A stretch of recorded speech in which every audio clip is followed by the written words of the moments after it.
Hi friends, అందరూ ఎలా ఉన్నారు? చరిత్రలో తయారైన 5 అత్యంత వింత, అసాధారణమైన మరియు బుర్రను తిప్పేసే వాహనాల గురించి ఈ రోజు మనం మాట్లాడుకుందాం. ఆ రోజుల్లో కూడా ప్రజలు అలాంటి కార్లు తయారు చేశారంటే మీరు ఆశ్చర్యపోతారు. వాటిని చూస్తేనే మైండ్ బ్లాక్ అవుతుంది మీకు.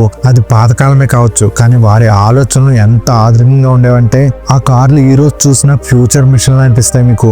ఉదాహరణకు పడ్డియే అవపేర్. ఈ కారు ఎంత వింతగా మరియు ప్రమాదకరంగా ఉండేదంటే అది రోడ్డుపై నడుస్తుంటే రోడ్డును పగలగొట్టేసేది. Next love electrical egg car. ఈ కారును గుడ్డాకారాన్ని స్ఫూర్తిగా తీసుకుని డిజైన్ చేశారు. ఇది ఎంత తేలిగ్గా ఉండేదంటే ఒక చేత్తో కూడా ఎత్తేయచ్చు. Next the jet car. ఈ రాకెట్ కారు ఎంత వేగంగా ఉండేదంటే దీన్ని అమ్మకానికి కూడా పెట్టలేదు ఎవరు, ఎందుకంటే దీన్ని ఎవరూ నడపలేరు. పైన చెప్పిన 3 కార్ల గురించి మరింత డీప్ గా అయితే మాట్లాడతాను. అంతేకాకుండా మరో 2 వింత కార్ల గురించి కూడా ఈ వీడియోలో మాట్లాడుకుందాం. ఈ వీడియో చాలా ఇంట్రెస్టింగ్ ఉంటుంది, పూర్తిగా చూడండి. వీడియో ప్రారంభించే ముందు దయచేసి ఛానల్ ని సబ్స్క్రైబ్ చేసుకోండి. సబ్స్క్రైబ్ బటన్ మీకు ఉచితమే కదా, ప్లీజ్ దయచేసి సబ్స్క్రైబ్ చేసుకుని లైక్ చేసి మొదలు పెట్టండి వీడియో చూడడం. నెంబర్ 1 పడ్డియే అవపేర్. రోడ్డుపై నడుస్తూ రోడ్డును పగలగొట్టేసే కారుని మీరు ఎప్పుడైనా చూసారా? చరిత్ర పుటల్లో నమోదు చేయబడిన అత్యంత అసాధారణమైన మరియు రహస్యమైన వాహనాల్లో పడ్డియే అవపేర్ ఒకటి.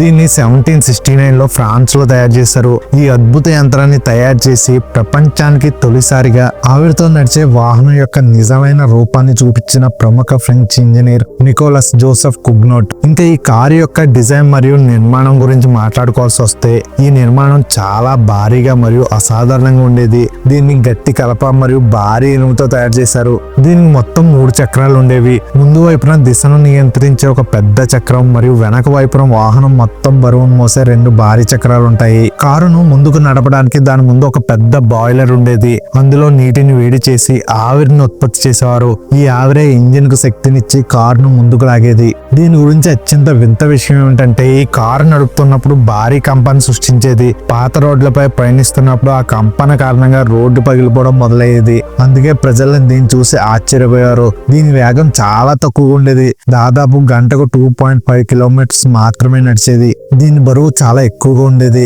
దాన్ని తిప్పడం మరియు ఆపడం కూడా చాలా కష్టంగా ఉండేది. దీన్ని నియంత్రించడం కష్టం కావడం వల్ల ఇది అకస్మాత్తుగా అదుపు తప్పి అనేక సార్లు ప్రమాదానికి కూడా గురైంది. ఈ కారును తయారు చేయడానికి ఒక ముఖ్య ఉద్దేశం ఉంది. యుద్ధ భూమిలో భారీ ఫిరంగులు మరియు ఆయుధాలను ఒక చోట నుండి మరొక చోటికి తరలించడం కోసం దీన్ని తయారు చేశారు. కానీ దీన్ని నెమ్మదైన వేగం మరియు అస్థిరత కారణంగా దీన్ని యుద్ధంలో ఉపయోగించలేకపోయినా ఈ యంత్రం ప్రపంచానికి ఆవిరి శక్తి కేవలం కర్మాగారాలకే పరిమితం కాదని రోడ్లపై కూడా యంత్రాలను నడపవచ్చని నిరూపించింది. పడ్డియే అవపేర్ ఆధునిక కార్లు, ట్రక్కులు మరియు రైలు ఇంజిన్లకు మార్గం సుగమం చేసిందని చెప్పొచ్చు. అందుకే దీన్ని నిజమైన ఆధునిక ఆటోమొబైల్ పితామహుడిగా పరిగణిస్తారు. Number 2 love electrical egg car. చరిత్రలో కార్ తయారు చేయబడింది. దీన్ని గుడ్డు యొక్క విభిన్న ఆకారం నుండి స్ఫూర్తి పొంది డిజైన్ చేశారు. అవును, మీరు విన్నది నిజమే. దీని మొత్తం ఆకారం గుడ్డులాగా గుండ్రంగా మరియు ప్రత్యేకంగా ఉండేది. ఈ కార్ పేరు వచ్చి లవ్ ఎలక్ట్రికల్ ఎగ్ కార్. దీన్ని 1942లో ఫ్రాన్స్ లో ఫ్రెంచ్ ఇంజనీర్ పాల్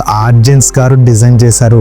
నగరాల్లో చిన్న చిన్న దారుల్లో మరియు సందుల్లో ఉపయోగించడానికి తేలికైన, కంఫర్ట్ మరియు విద్యుత్తో నడిచే కారును తయారు చేయడమే దీన్ని లక్ష్యంగా చేసుకుని ఈ కారును తయారు చేశారు. ఇంకా ఈ కారు డిజైన్ గురించి చెప్పాలంటే ఒక అద్భుతమైన చెప్పాలి. ఈ కారు గుడ్డులాగే గోళాకారంలో ఉండేది. దీని నిర్మాణం తేలికపాటి లోహం మరియు కలపతో తయారు చేయబడింది. దీనివల్ల ఇది బలంగా మరియు బరువులో తేలిగ్గా ఉండేది. కారులో కేవలం 2 వ్యక్తులు మాత్రమే కూర్చోగలరు. అత్యంత ఉత్తేజకరమైన మరియు ఆశ్చర్యపరిచే విషయం ఏంటంటే ఈ కారు యొక్క మొత్తం బాహ్య నిర్మాణం పారదర్శకమైన గాజుతో తయారు చేయబడింది. కూర్చున్న వ్యక్తులు నగరం యొక్క ప్రతి దిశను, ప్రతి దృశ్యాన్ని చూడగలిగేలా కారు చుట్టూ గాజు అమర్చబడింది. ఈ కారు పూర్తిగా ఎలక్ట్రికల్ మోటార్ తో నడిచేది. అంటే పెట్రోల్, డీజిల్ లేదా మరే ఇతర ఇంధనం అవసరం లేదు. దీన్ని కేవలం ఛార్జ్ చేసి నడిపేవారు. దీని మొత్తం బరువు దాదాపుగా 350 కిలోలు మాత్రమే ఉండేది. ఇది ఆ కాలంలో నడిచే వాహనాలతో పోల్చితే చాలా తేలికని చెప్పొచ్చు. ఇంత తేలిగ్గా ఉండడం వల్ల దీన్ని ఒక చేత్తో కూడా ఎత్తేయవచ్చు. దీని వేగం సుమారు 30 కిలోమీటర్లు మాత్రమే ఉండేది గంటకి. గుండ్రని ఆకారం, తేలికపాటి బరువు మరియు గాజు వినియోగం వల్ల దీన్ని చూడడానికి మరియు నడపడానికి అద్భుతమైనదిగా చేశాయి. ఈ కారు ఇంజనీరింగ్ అద్భుతం అని చెప్పొచ్చు. సృజనాత్మక మరియు భవిష్యత్ ఆలోచనకు ప్రతీక అని చెప్పొచ్చు. ఇప్పుడు మన దేశంలో కూడా చాలా ఎలక్ట్రికల్ కార్లు మరియు బైక్లు అయితే అందుబాటులోకి వచ్చాయి. Number 3 the jet car. ఇది భూమిపై పరిగెత్తడానికి తయారు చేయబడిన కారు. కానీ చూసిన వెంటనే ఇది ఆకాశాన్ని చీల్చుకుంటూ ఎగరడానికి తయారు చేయబడిందేమో అనిపిస్తుంది. ఈ కారు పేరు టర్బైన్ ఫైర్ బర్డ్. దీన్ని 1953లో USA లో జనరల్ మోటార్స్ తయారు చేసింది. దీన్ని GM యొక్క అడ్వాన్స్డ్ ఇంజనీరింగ్ బృందం ఒక ఉద్దేశంతో డిజైన్ చేసింది. ఫైటర్ జెట్ లాగా కనిపించే మరియు గాల్లో ఎగిరే విమాన శక్తిని కలిగి ఉండే కారును సృష్టించడం వీళ్ళ ఉద్దేశం. ఈ కారు సాధారణ ప్రజల కోసం కాదు. టర్బైన్ ఇంజన్ కేవలం ఆకాశంలోనే కాకుండా భూమిపై కూడా వేగం యొక్క తుఫాను సృష్టించగలదని ప్రపంచానికి చూపించడానికి దీన్ని తయారు చేశారు. ఇంకా ఈ కారు యొక్క డిజైన్ మరియు ఇంజన్ గురించి మాట్లాడుకోవాల్సి వస్తే ఫైర్ బోర్డ్ మొత్తం శరీరం ముందు వైపు చూదుగా ఉండేది, వెనక వైపు జెట్ ట్రక్కల్లా విస్తరించి ఉండేది. దీని ఆకారం చాలా ప్రమాదకరంగా మరియు ఆకర్షణీయంగా ఉండేది. మధ్యలో ఉన్న పారదర్శకమైన కాక్పిట్ డ్రైవర్ కు కార్ కాకుండా ఏదో యుద్ధ విమానం నడుపుతున్న అనుభూతినిచ్చేది.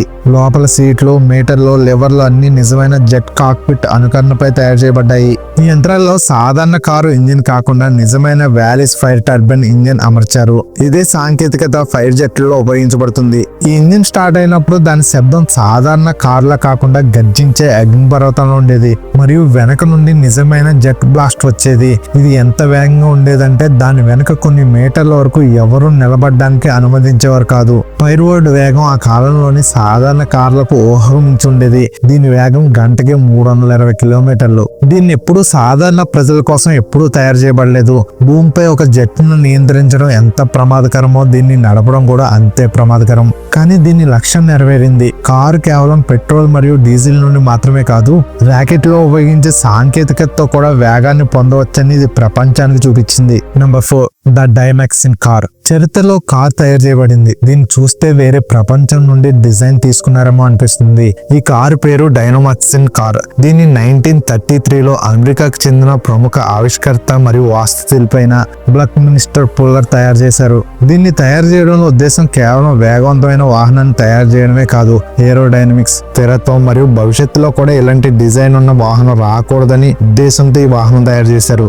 దీని యొక్క అత్యంత ప్రత్యేకమైన మరియు ఆశ్చర్యకరమైన భాగం దాని 3 చక్రాల డిజైన్. కారుకు ముందు 2 చక్రాలు మరియు కారు వెనకతలో 1 చక్రం ఉండేది. ఇది కారు యొక్క దిశను మార్చే పనిని చేస్తుంది. ఈ వెనక చక్రమే కారును మలుపులు తిప్పడంలో మరియు దిశను మార్చడంలో ప్రత్యేకంగా నిలిచిందని చెప్పొచ్చు. ఈ డిజైన్ చూసిన ఎవరికైనా రోడ్డుపై ఒక సాధారణ కారు కాకుండా ఎగిరే వాహనం ఉందేమో అనిపిస్తుంది అందరికి.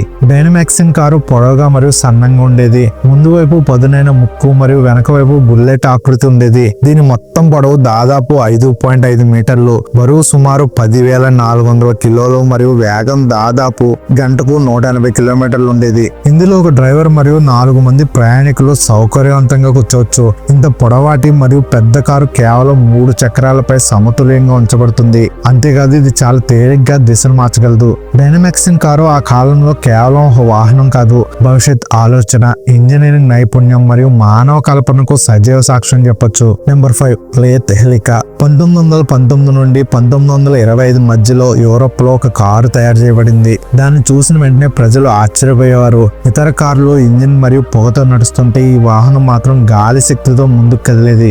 దీని పేరు లేత్ హెలికా. దీన్ని ఫ్రెంచ్ ఆవిష్కర్త మార్షల్ లేత్ తయారు చేశారు. ఈ అద్భుతమైన కారు 4 చక్రాలపై నడిచేది, కానీ దాని నిజమైన గుండె ముందు భాగంలో అమర్చబడిన విశాలమైన ప్రొపెల్లర్ కింద ఉండేది. ఈ ప్రొపెల్లర్ గాలిని బలంగా నెట్టి కారును ముందుకు తోసేది. దీని మొత్తం శరీర నిర్మాణం తేలికపాటి లోహాలు మరియు కలపతో తయారు చేయబడింది. తద్వారా గాలి ఒత్తిడి దీనికి సులభంగా వేగాన్ని ఇవ్వగలదు. సుమారు 3.5 మీటర్ల పొడవు మరియు దాదాపు 450 కిలోల బరువు ఉన్న ఈ కారులో 2 వ్యక్తులు కూర్చోవచ్చు. ఇది ఎంత శక్తివంతంగా ఉండేదంటే రోడ్డుపై వేగంగా బాణంలో దూసుకుపోయేది. ఈ కారుని స్టార్ట్ చేయడం కూడా ఒక థ్రిల్ అని చెప్పొచ్చు. డ్రైవర్ మొదట వెనక ఉన్న ఇంజిన్ ఆన్ చేసి ఆపై ఒక ప్రత్యేక లివర్ ను నొక్కగానే ముందు ప్రొపెల్లర్ వేగంగా తిరగడం మొదలుపెట్టేది. తర్వాత వెంటనే గాలి యొక్క భారీ నెట్టుడు కారును ముందు కురికించేది. దీని వేగం చాలా ఎక్కువగా ఉండేది. కానీ అసలు ప్రమాదం ఏంటంటే కారు ముందు వేగంగా తిరిగే ప్రొపెల్లర్ మానవులకు అత్యంత ప్రమాదకరంగా మారేది. ఆ సమయంలో దాని వేగవంతమైన గాలి మరియు బ్లేడ్ల శక్తి ఎవరికైనా తీవ్రమైన గాయం కలిగించగలదు.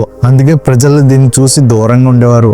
దాని తేలికపాటి బరువు మరియు బలమైన గాలి ఒత్తిడి కారణంగా కొన్నిసార్లు సమతుల్యతను కూడా కోల్పోయేది. ఈ ప్రమాదాలు మరియు వింత డిజైన్ కారణంగా లేత్ హెలికా ఎప్పుడూ సాధారణ ప్రజల కారు కాలేకపోయింది. కానీ దీన్ని చూసిన ఎవరైనా ఇది సాధారణ వాహనం కాదని, ఊహ మరియు వెర్రితనం యొక్క హద్దులు దాటి తయారు చేయబడిన యంత్రమని అర్థం చేసుకునేవారు.